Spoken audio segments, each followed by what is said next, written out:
This podcast episode is dedicated to empowering sensitive people to recognize their trait as sensory intelligence and bring their unique gifts into service for the crucial roles we play in communities, businesses, and leadership globally. I'm Julie Bjelland, sensitivity expert, psychotherapist, and founder of the online sensitive empowerment community. I'm Willow McIntosh, founder of Inluminance and leader of the High Sensory Intelligence movement. We hope you enjoy this episode. Hi, Willow. I'm so excited that we're doing this. How are you doing? Hi, Julie. I'm very well, thank you. Yes, me too. Oh, wonderful. So just to kind of let our listeners know how we even got this started, I wanted to tell everybody I actually read an article that you wrote, and I just loved it because it really resonated with me, what I feel is so important for this population of people that we're talking about that have this trait. Sensory processing sensitivity trait, or some people call it the highly sensitive person, or HSP for short. And I reached out to you and invited you to be a speaker in my sensitive empowerment community. And I loved what we talked about. And I think we had I don't know, there was just such a great connection between us, and we have so much passion for this population of people. And so I guess within that, we kind of came up with this idea, didn't we?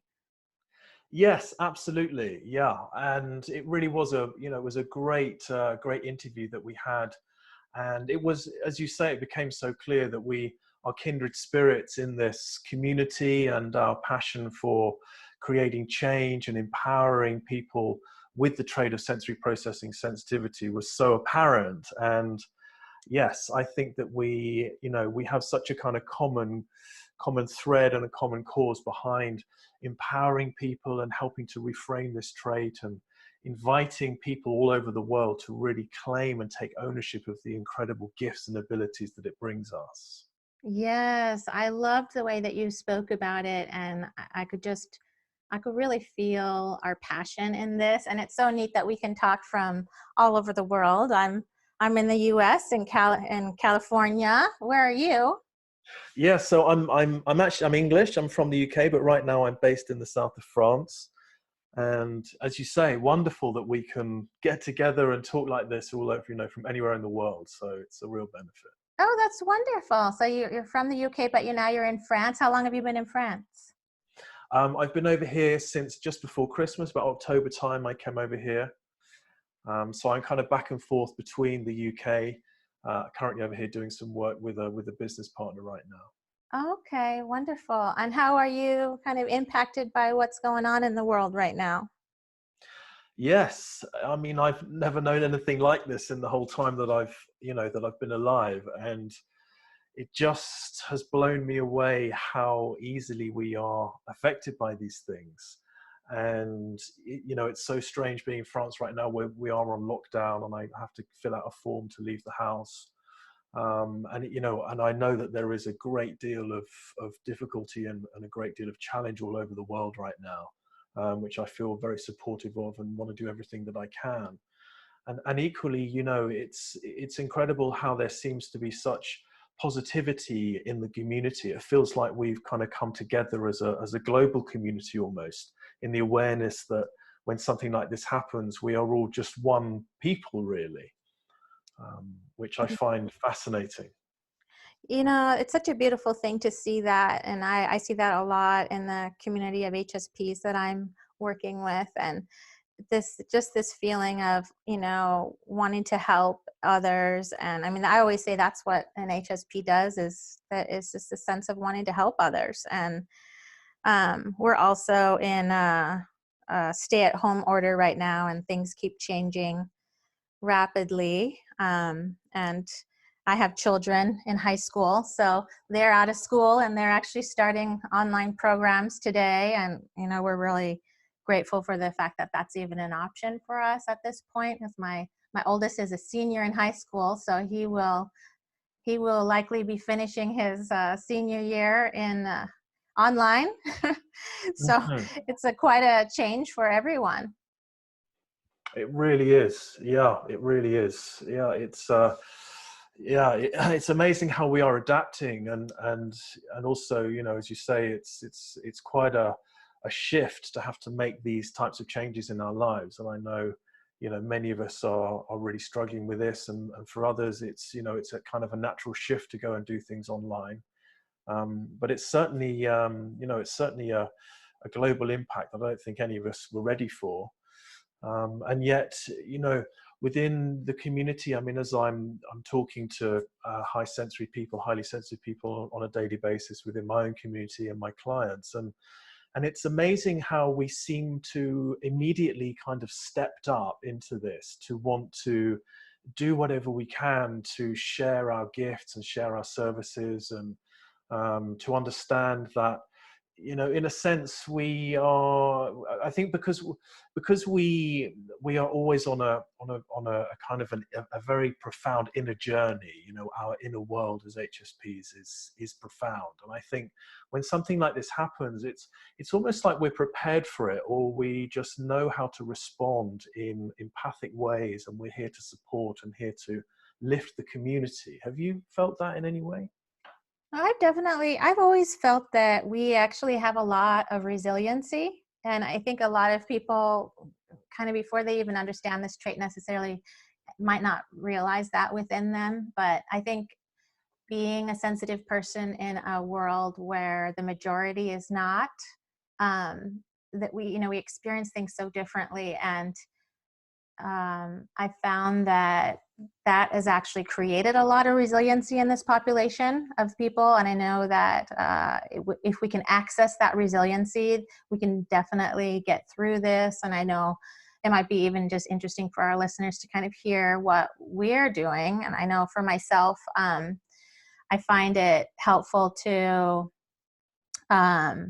focus on what I do have right now, and that the sense of, you know, I have a home where I'm safe inside of, and we have food. So that's, you know, that's a very fortunate thing. And being able to focus on gratitude, that's an important part of just kind of accessing parts of the brain that are calming.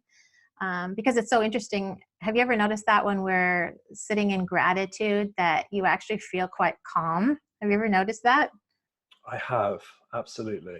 Yeah, it's pretty neat because it actually activates calming centers to do that. And also limiting, you know, making choices about how you're getting through the days right now, spending time outside if you can in nature. I know some people cannot do that, but even if you can spend time with plants in your own home or pets, focusing on things that bring you little pieces of joy. Even like, for example, my partner's a chef, and obviously has been greatly impacted by what's going on. But you know, with food, it's like just while I'm eating something, I'm just really taking in the sensory pleasure of that food.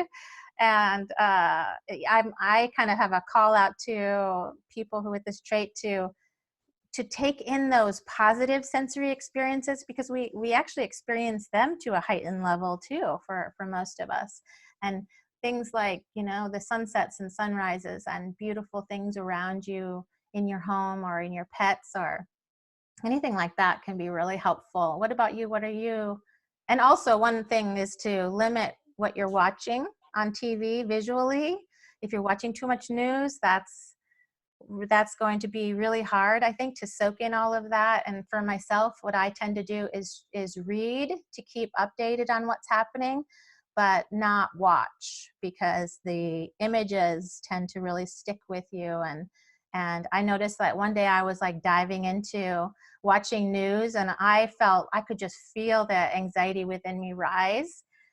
So it's important that we do things specifically to make sure that we're okay right now, so that we can really access all these amazing gifts. And I have so many things I want to ask you about too, just even your ideas about what made you, you know, where did you get the language to talk about high sensory intelligence, um, and all of that. I'd love to hear all of that, including what you're doing to kind of stay well and balanced right now so that you can be a leader as well for your community.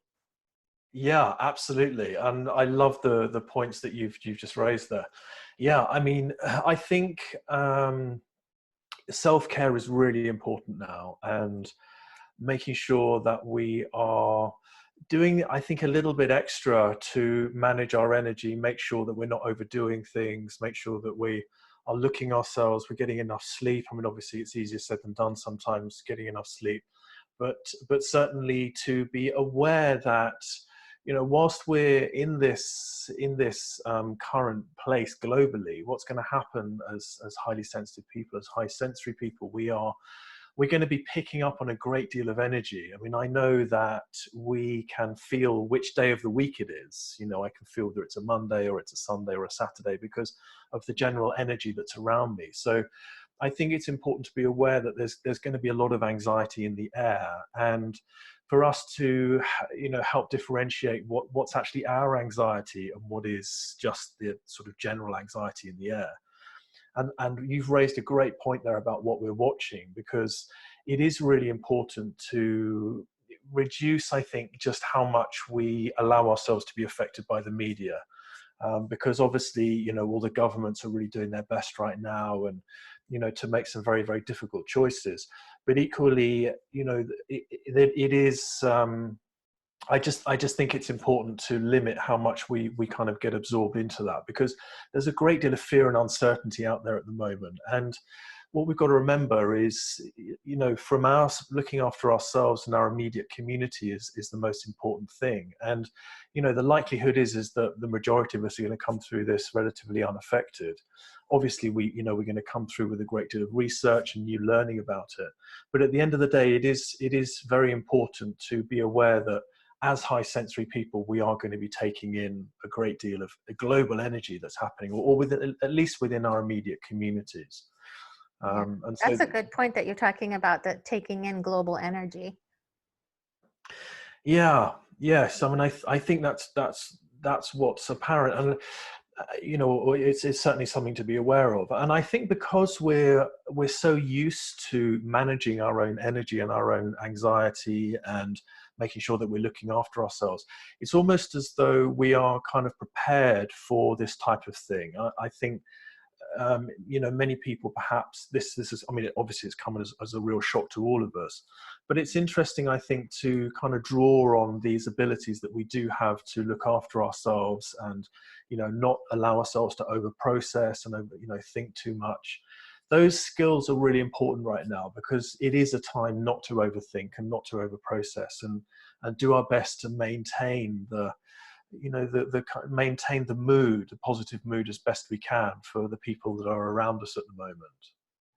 I like that, what you're saying about that. Many of us have been preparing, I mean, for our whole lifetimes of how to stay balanced and well, and the types of self-care we need. That's a really neat thought. I found that myself, that there's this, I think because I have been practicing meditation, for example, that this is really, I'm so happy that I have been practicing that. So it's almost like a brain exercise, that ability to really, and then also just this incredible gifts that we have to know our internal world so well. You know, even that increased activation in our insula, just this level of consciousness that we have. And I know for myself, I really can read that within myself. If I'm starting to get a little bit, my energy is getting too drained or too frantic, too anxious, something like that, I can actually feel that within me and go, okay, I need to do some of my self-care to the max right now, right? And being able to let go. I've noticed this process within myself too, because I know so many of us tend to have, just, we want to control things and we want to know what's coming, and all of that is out of our control right now, and we don't know what's coming, and we can't plan for it. So I've almost found this within myself lately, this ability to just kind of let go, like little things that pop up. It's like, okay, I can't do anything about that right now. I'm going to have to let that go. And it's just, it's almost strange, almost like a calm feeling within me that I've been able to do that a lot, and to put my energy. And I know a lot of sensitive leaders out there right now are stepping up, and I love that. And I feel that too, this need to support the community. And I think a lot of my energy has been going into that lately, as I'm sure yours has too.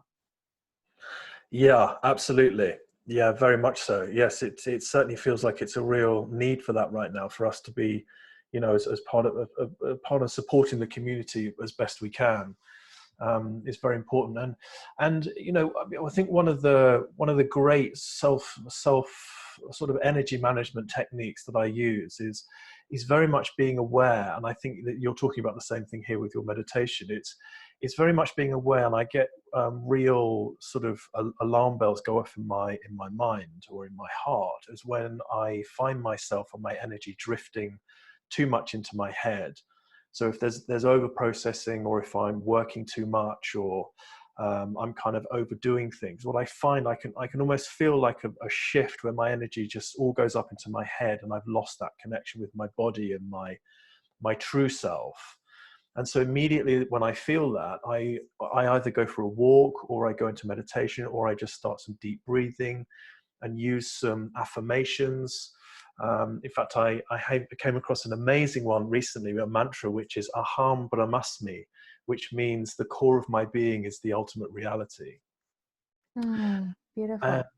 yeah, and actually what I have found over the years of practicing, and I will come to actually your question about how I sort of came up with this term high sensory intelligence. It kind of came through this realization actually, where um, I came to realize that my full self that was generated through the misinterpretation of the trait and through self-rejection as a child, and my own kind of like lack of self-confidence that came as a result of that. It very much was as a result of this splitting in me, where I started to try to find my identity almost within my mind, rather than actually knowing what my true self was within my heart and in my body. And so in this kind of conscious practice of just allowing my energy to drop down, it's almost like opening a trap door in my neck, where I just allow it all to flush down into my body. And that state of that grounding process brings me into my natural and authentic space of love and joy and connection, and the real Willow that I know very much in my heart to be, kind of a large heart-centered guy who's balanced and grounded. And I can feel the difference between those two people very clearly. And I think right now, it's whatever that kind of means for us, and as for you guys out there listening right now, there is a difference between the kind of anxious, over processing version of ourselves, where we get into a fear state and we start making things up in our minds, and actually allowing ourselves to drop into our truth, our grounding, our center, and our sort of higher meaning, or our higher self almost. That for me is such a critical conscious act to make on an ongoing basis. And right now is a fantastic tool for just managing our energy on an ongoing basis. I like what you're talking about, because you're talking about things that are intentional and conscious.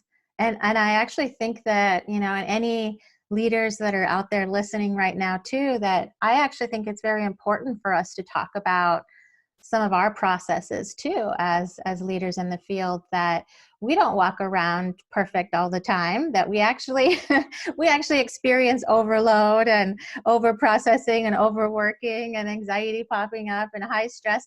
But the difference is that we're acknowledging it, we're recognizing it, we have this awareness, and then we're doing intentional acts of like conscious self-care, like you were saying, going for a walk, noticing what you're feeling. I even felt that last night. I get so passionate about what I'm doing that I do tend to overwork. And I remember just feeling like, I don't feel so good all of a sudden, just this kind of like depleted feeling. So it's this ability to kind of recognize right in the moment, to go, okay, this is what I'm feeling.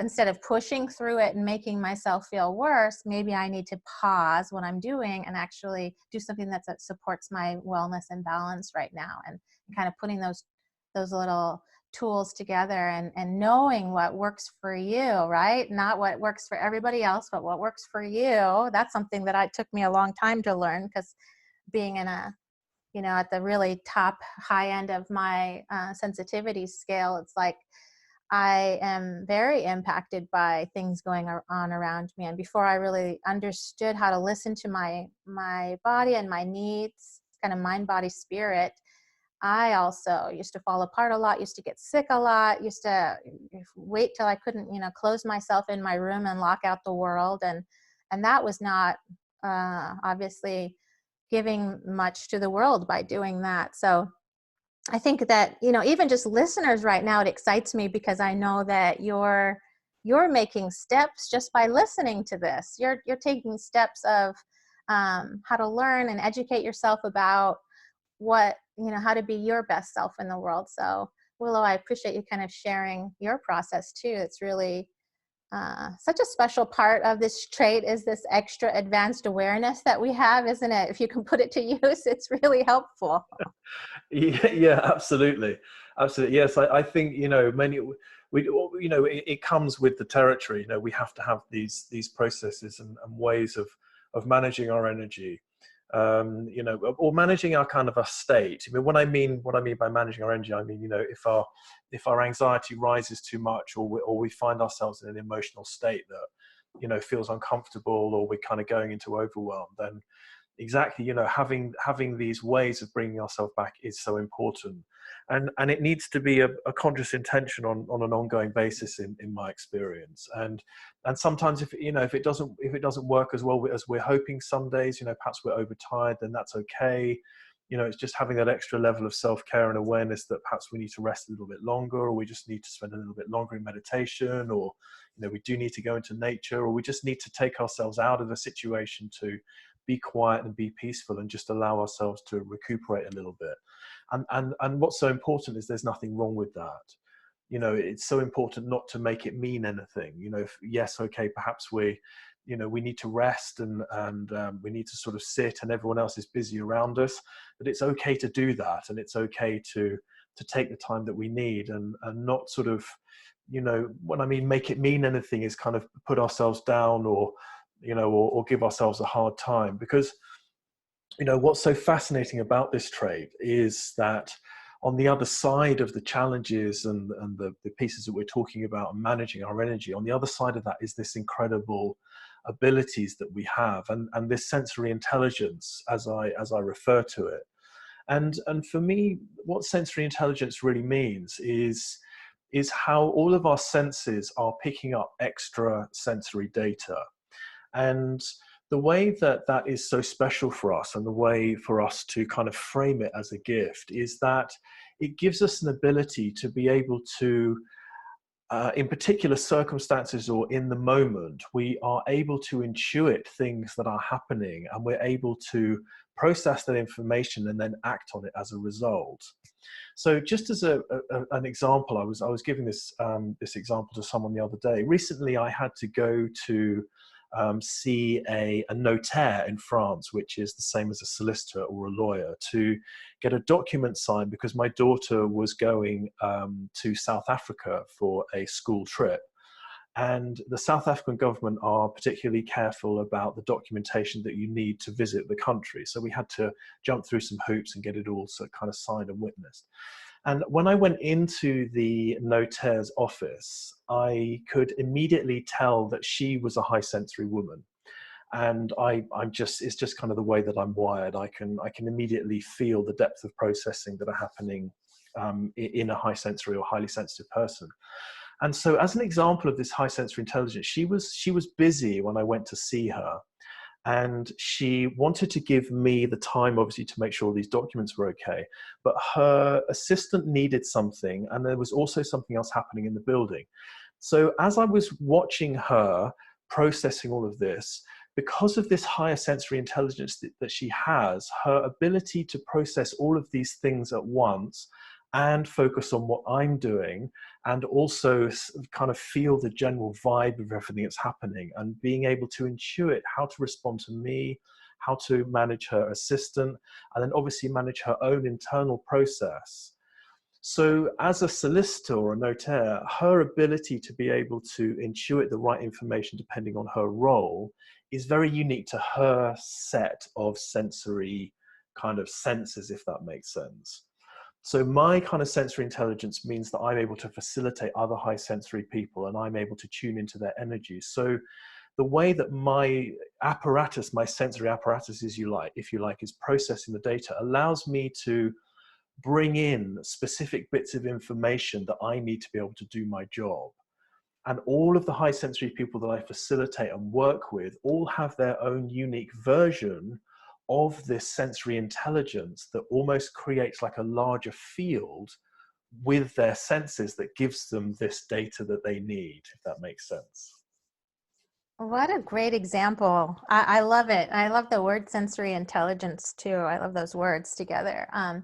And it's such a good example of how what we've talked about in our previous event about just this sense of how much people with this trait have to offer, right? All those little things that you were talking about, all the little details, all the things that she was able to be aware of. And I know you and I share a lot of passion about how much we believe that this trait is important in the workplace, and just the sense of companies, you know, needing to harness the gifts of their employees with this trait, because there are so many, right? That's just like, we need to get this message into workplaces. Yeah, absolutely. 100%. Yeah. And I always like to balance things, you know, just to say that, with this high sensory intelligence, it doesn't make us better than people that don't have it. We must have both versions of the, you know, the people with the trait and without it. It's such an important balance in the world, in the way that Mother Nature set it up. I always like to kind of, because I'm so passionate about emphasizing the wonders of this trait and empowering people with it. But you know, it's important for us to remember that equally we are just as important as each other. And actually, it's interesting how that plays out in the workplace, because, you know, in the workplace, there's going to be 15 to 20% of the workforce that have this extrasensory intelligence, or not extra, but high sensory intelligence ability. And what's I feel is the real opportunity is to learn how we can support each other. So the 80% of the workforce, how they can support the 20% and vice versa. So we have this natural capacity to be royal advisors, as it's known, or consultants, or coaches. And so because we have these high levels of empathy and intuition, it means that we are intuiting more information in the workplace around how the company's working, you know, the higher values of the organization, perhaps how the higher levels of the organization is being run and managed. And therefore, we have a real responsibility to bring these insights forward in perhaps how the company could be run in a better way if we have these ideas, or perhaps on a day-to-day basis, how we can support other co-workers with our abilities of empathy to make sure that everyone is aligned and happy, and aligning their whys with the company's whys. You know, the why is in, you know, why we're there, and what the kind of overall values are. And I think once we kind of raise the awareness that this trait is there, and the importance of it, and empowering people with the trait to recognize their abilities and their gifts, and this version, their personal version of the higher sensory intelligence, I think it will bring enormous value to organizations all over the world. I totally agree with you. That is so true. I love the concept of raising awareness of this trait, and how we have gifts for each other, people without the trait, people with the trait, and that I mean, that's the reason it evolved. It evolved as a survival strategy of the population, this trait, and there's an absolute reason why it is needed in the world, in the workplace. There's so many gifts that come with it, and I think the only thing we're missing, it's like I think we're starting to recognize like that sense of the gifts that do come with this trait, but we need to focus too on how do we really release those gifts, right? And we have to do things. We can't do what the 80% are doing. We cannot have, you know, no downtime and constant busyness and not enough processing time, and really kind of getting clear about that. And I know you and I we've talked about this, and we both do it in our own lives, of how do you find the balance that works for you, which is why I think it's so important to spend time with other people with this trait, because then you start to recognize like, oh yeah, you know, I kind of need that extra downtime too. And then when I do that, I really feel my gifts emerge, as I've shared, like my orchid story, that the orchid flower needs a little bit of a different kind of care than some other flowers. but it really blooms brilliantly when we get the right kind of care. And that's just like those of us with this trait. Exactly. Yeah, absolutely right. And what a great reference you made there to, I mean, human beings have, I mean, how have I not my get my facts straight here, but we've, the thousands of years that humans have been, hundreds of thousands of years that humans have been on this planet, Mother Nature hasn't fizzled this trait out. She has kept this as a part of the way human beings are on this planet. It's in 100 other species of animals. It's a very, very important part of how we're evolving and how to get the best out of our lives and the best out of our community. It's an integral part of us, and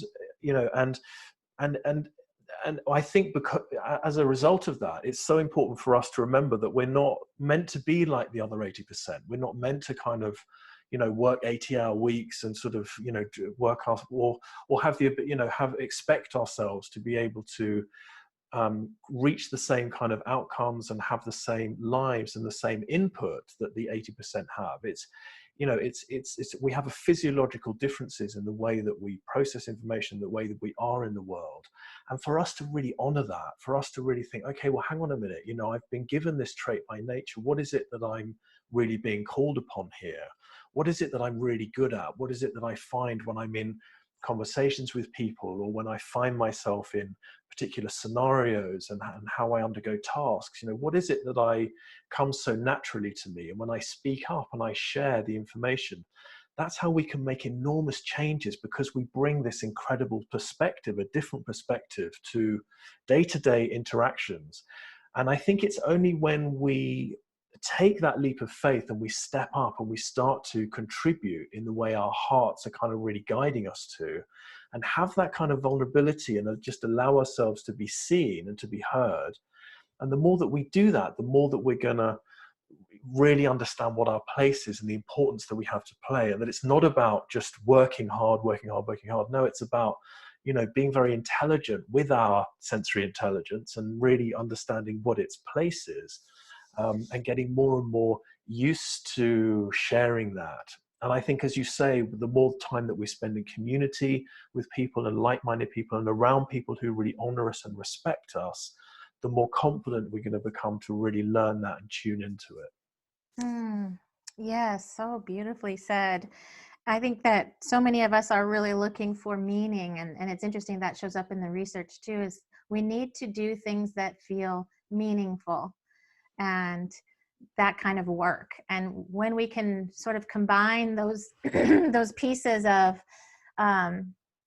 the right types of self-care for balance with doing meaningful work, that excites me, because when I've seen sensitive people have that connection and they meet in that spot, that sweet spot of where you're passionate about and what you find meaningful, they're the ones that go out and start new nonprofits and create these amazing businesses that are supporting other sensitive people. And it's such an exciting thing. And I think in many ways we sort of want to be a part of helping people get there, right, Willow? Yes, I think this is such an important piece that you've raised here. I love this. Meaning and purpose for us is it's fundamental to our happiness. I mean, I know that you could say that about all human beings, and yes, that is that's certainly the case. It is, finding meaning and purpose is very important. But I think for us with the trait, it's really hard for us to find our place in the world and survive and be happy if we don't own and honor that part of us that knows what our purpose and what our meaning is.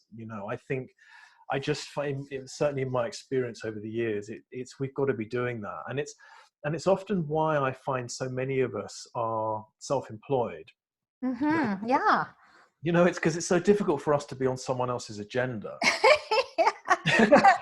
I have to say I agree with that. I thought my partner always jokes with me. We have this kind of laugh about that. It's like if I had to go work for somebody else, I'd be like, I think you need to do this way, and we got to change this over here. I think this could be more efficient if we do this. We've had some Yeah. good laughs about that. It- Yeah, it's so often the case, and I think it's kind of it, because it boils down to this kind of our higher values, what it is that we see that's most important in the world, and what feels most important to us. And I think from a very young age, we typically have these causes that we just want to see this change in the world, and we want to do what we can to make the difference. And I think through being self-employed or through being consultants, or we're able to kind of like honor this cause that's within us that we really want to work with and make a change around. And I think it's so important that as we tune into that, then we start to find this meaning and this place. We find our place in the world and how we can contribute in accordance with that. And I just think we're so geared towards doing that. And it's a consistent it's consistent in finding what that is, and trying things and making sure that we do align with it. Yeah, and it's actually, I know a lot of people with this trait when they're wanting to start a business or they have a business and they're talking about it, the sense of, and I'm always giving the message that we absolutely can pave our own path, that it might not be done before like how you want to do it, and that's okay, because you've got this incredible amount of information and creativity. And I even think about that in my own business. There was no roadmap towards getting to where I am right now. This was all instinct, really instinct and creativity, and sort of living in a flow of what I felt I needed to share with the world, what I felt other people with this trait needed to know about. And you've probably felt that way in your own life, this sense of, yeah, sometimes we carve our own path. I remember talking to somebody in my community about this, and when I said that, they started crying, and it was a happy cry, because it was like this release of like, yes, we can do things the way that works for us. And that's actually exciting, isn't it? Yeah, absolutely. Yes, and very much the same experience that I've had. It certainly has been around finding my own way of doing things, and as you say, the kind of the joy of finding my ways, honoring my own needs and my own kind of way of wanting to do things. And over the years of trying so many different kind of business methods and ways that seemed to work for everyone, and I found they didn't work for me. And it was when I really embraced my way of doing things, then everything kind of made sense. And it very much was my own independent way of doing things. And actually what I found to be so helpful was that all the time that I was thinking about it, I would come up with so many ideas. And we have this ability to process things so deeply. And I created a plan for so long, and then I changed the plan and think, oh, well, I won't start till I've done this and done that. But it was actually when I just went out there and I just began, and I started my facilitation business, and I started having sessions, and I started running workshops, and it was very much around just feeling my way through it. And at first of all, I had one idea and I tried that, and that wasn't quite the way. But it was only through doing it and being in it that I was able to learn what the next step was and then build accordingly. And that's what really got me into where I am today. I love that. Yeah, I feel like it's like if we stand in front of a path that we're thinking, and maybe we have a few paths in front of us, but if you stand in front of those paths and you think about, if I take this path, what does that feel like to me? And if I take that path, what does that feel like to me? And really learning how to honor and trust that within you, right? But then you also need to have that balance to be able to hear inside of yourself what's what feels right, because if you're too overloaded or depleted, sometimes we lose access to that. But if you can do those steps to keep yourself in balance and listen to that inner that inner part of you that has all those answers and knows what feels right and what doesn't. It's like, yeah, try it. You don't know if it's going to work. If it doesn't work, try something else and keep on pushing until you get into that sweet spot for yourself that, you know, is about that feels right. And like you were saying, you felt it, right? Yeah, yes, exactly. Yeah, yes. And as you say, it really is kind of just physically being on the path and going to the next piece, whatever that may be. And then trusting that, you know, our intuition and this rich inner world that we have, we're going to get the messages and we're going to get the guidance to come through and show us the next step. And, you know, and sometimes that's just not the way for, you know, other people, or perhaps the 80%, but it's very much the way for us. Is, you know, when we listen, we are guided and we will be shown the way, and we'll be shown the way that's right for us. Yeah, those answers are inside of you. That's what's exciting. They are there. And when we slow down enough to listen and get ourselves in that balance, I find it incredible. Like if I'm having a hard time with a decision or something like that, if I give myself that peaceful time, I can find that answer. I can kind of get in there and say, oh, how's that making me feel? And that intuition, that instinct is very strong inside of us. I know, Willow, we could talk for hours, I'm sure. I love talking with you. It's so fun. What do you think, you know, just as we think about what we want to share in this podcast that we're doing and in some future episodes, what do you think you'd like to let listeners know that we might want to share with them about what some of our future episodes might look like, what they're going to get from listening to us? What do you think? Yeah, absolutely. I know that we're going to be giving people the opportunity to call in with questions, and I think that's a wonderful opportunity for people to, you know, also share with us some of the topics they'd like us to cover. But I think some of the things that I would love to talk about is, you know, what it's like for us to be in leadership roles and how we're very much designed and sort of meant to be in leadership roles, especially with this new understanding around empathic leadership. Understanding, you know, what it means to be an empath, and, you know, how to make sure that we're creating the right boundaries and helping us to manage the experience of what it's like to be highly empathic. I'd love to, you know, I know that you as well, Julie, we're very passionate about what it means to be in business as HSPs and high sensory people. Areas of how we can, you know, support you guys perhaps who are looking to take a step into becoming a coach, a consultant, or an entrepreneur in some way, and kind of share our experience. And the area that I'm very passionate about in making this identity shift from this label of being sensitive and the connotations of weakness, and actually what the reality really is, that we are born with this high sensory intelligence and very much with a responsibility and a role in the world to bring that forwards, and how we can actually go about claiming that and making that shift for ourselves on an individual basis. Love it. And I love that there's an option to answer questions, because I know when we did our event together before, there were so many questions that came up that people had for us, and we ran out of time to answer all of them. So I love that people can leave their voice messages for us and we can help answer them and sort of create this together with the community that's listening to us, and find out what you guys need, what we could offer you that would be helpful.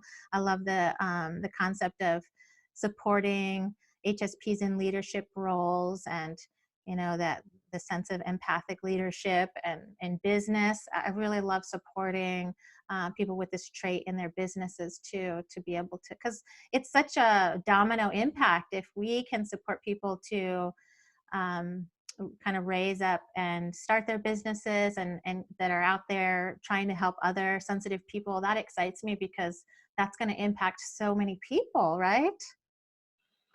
Absolutely. Yeah, absolutely. And I think that's our sort of common, our common kind of passion together here, Julie, is that, you know, we're so keen to kind of raise that, you know, to share the importance of who we are as sensitives in the world and high sensory intelligence. And, you know, and the more in any way that we can do that, then it just means that we're bringing more and more light workers and people with incredible abilities into the communities to bring change and do wonderful things in the world. And I think that's, it's got to be one of the greatest legacies I think we can lead, to help to do that as much as we can.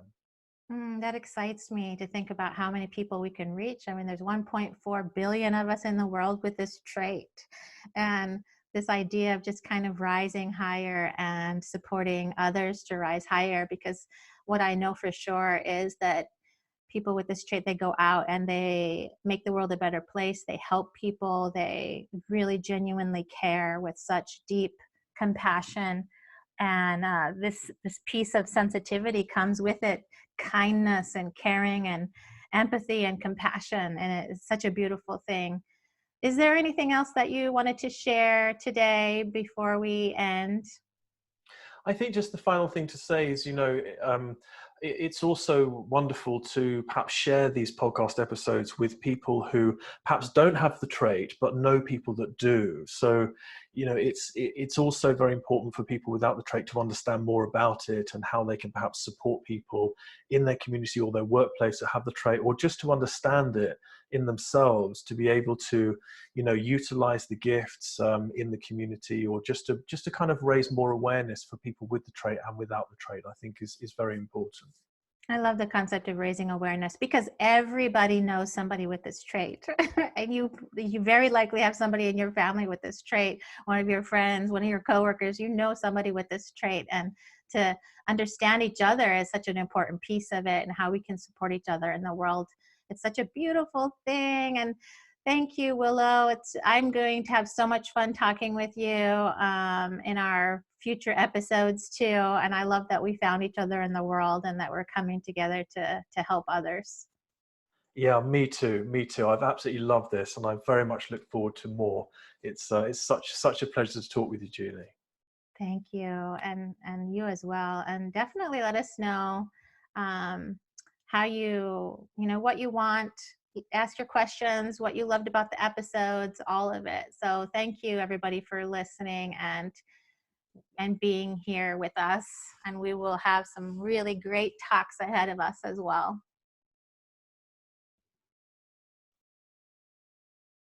You can take my free sensitivity quiz and find all my HSP tools and resources at sensitiveconnection.com.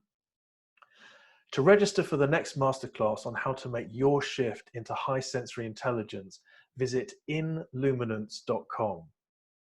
Please leave us a voice message if you have a question or comment for us, to be included in a future episode. Just click the voice message button in the show notes, introduce yourself, tell us where you're from, and record up to 60 seconds. We love hearing from you. And please share this episode to help others. And take extra good care of yourself out there. Bye-bye, everybody. Bye for now.